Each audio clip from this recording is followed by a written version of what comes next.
Assets in a family business when that same minister is legislating in the realm of pensions, the Right Honourable Prime Minister.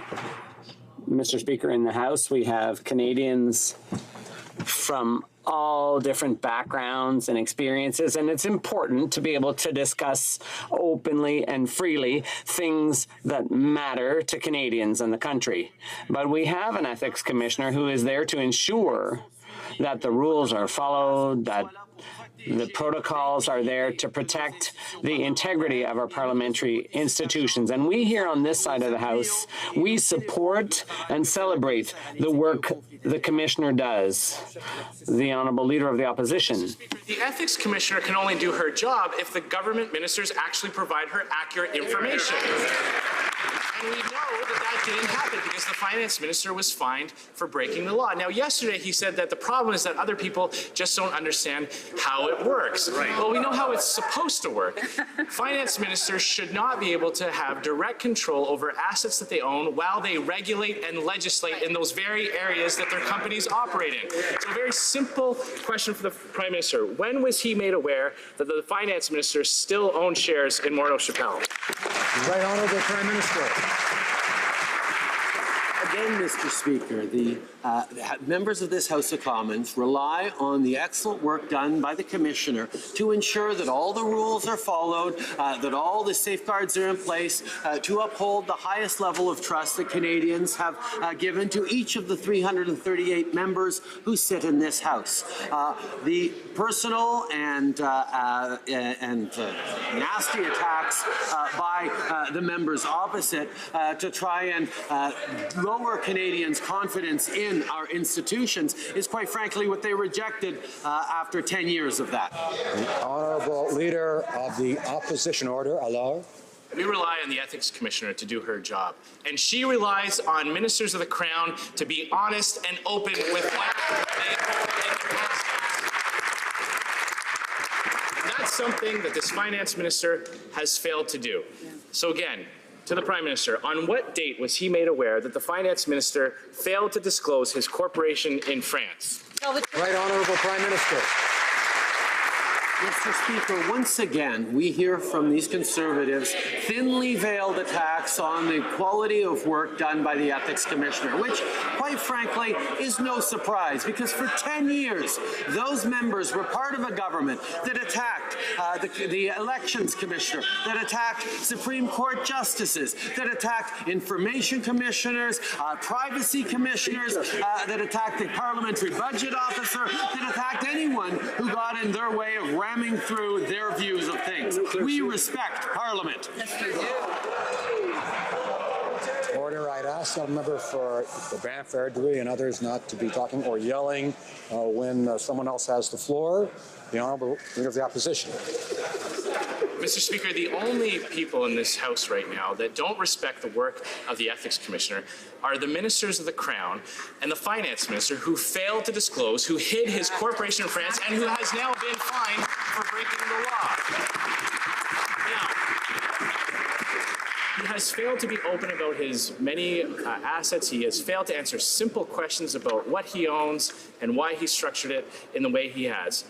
We're still going to ask some very simple questions. Can the Prime Minister tell us if the Ethics Commissioner has been informed of the Finance Minister's recusals from the 2 meetings that he claims that he recused himself from? Right Honourable Prime Minister. Mr. Speaker, as I've done a couple of times, but I think is important to do, particularly today when so many young people are in this House today watching the workings of our Parliament, is to explain that it is perfectly normal and even important for the opposition to be asking difficult questions of a government. That's at the core of what we have as a government. But it's also, because of the nature of those attacks, important to have independent commissioners in which we can all have confidence to ensure that the rules are followed in the appropriate manner. That is what we is always doing. What is coming from the opposition is noise.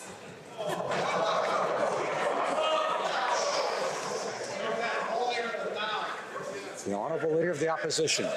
Mr. Speaker, the Prime Minister insists that the Finance Minister was not in a conflict of interest, but we now know that's false. The question still remains around Bill C-27, which could directly benefit the Finance Minister's family business. So, can the Prime Minister tell us whether the Finance Minister consulted the Ethics Commissioner before tabling Bill C-27 in the House? The Right Honourable Prime Minister. Mr. Speaker, as everyone in this Parliament knows, when you get elected, you work with the Ethics Commissioner to ensure that you're following the rules and principles. The Finance Minister offered to go above and beyond what the Ethics Commissioner advised because he knew how important it was, and we do too, to keep the confidence of voters. So we will continue to work with the Ethics Commissioner and with all commissioners here in Parliament to make sure that we respect and defend the institutions in this place. The Honourable Member for Rimouski-Nejet-Témiscouata-Les-Basques. Commissioner, but here's the thing. She can't block those loopholes. The government could and choose to block efforts to do so.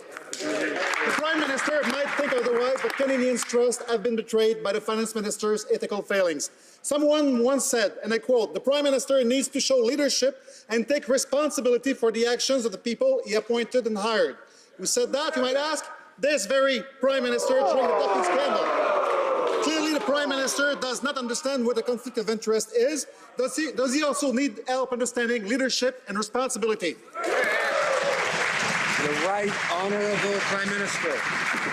Mr. Speaker, this government has always chosen to look to raise the bar on openness and transparency, has continually worked and respected with the commissioners, whether it be the Ethics Commissioner, the Information Commissioner, the Privacy Commissioner. That's part of what Canadians asked us to do when they chose us as government 2 years ago, after 10 years of a government that had completely disrespected the institutions that protect our democracy. That is what we continue to focus on, while we focus on the concerns and the issues that matter to Canadians. The Honourable Member for Rimouski-Nejet-Témiscouata-Les-Basques. I'd like to remind the Prime Minister that during the Senate expenses scandal in 2013, the current Prime Minister tweeted, quote, "Conservatives' lack of ethics equals Canadians' confidence in Parliament shaken. Time to hashtag raise the bar on accountability." End quote. After their own scandals around fundraising, the Prime Minister's vacation on the Aga Khan's private island, and the Finance Minister's involvement in C-27, does the Prime Minister still believe he has hashtag raised the bar on accountability? The Right Honourable Prime Minister. Yes, Mr. Speaker. We continue to demonstrate our openness and transparency, and that's what Canadians asked us to do 2 years ago. We will continue to show an open, accountable government directly to Canadians. And like I do every Wednesday, I answer all the questions.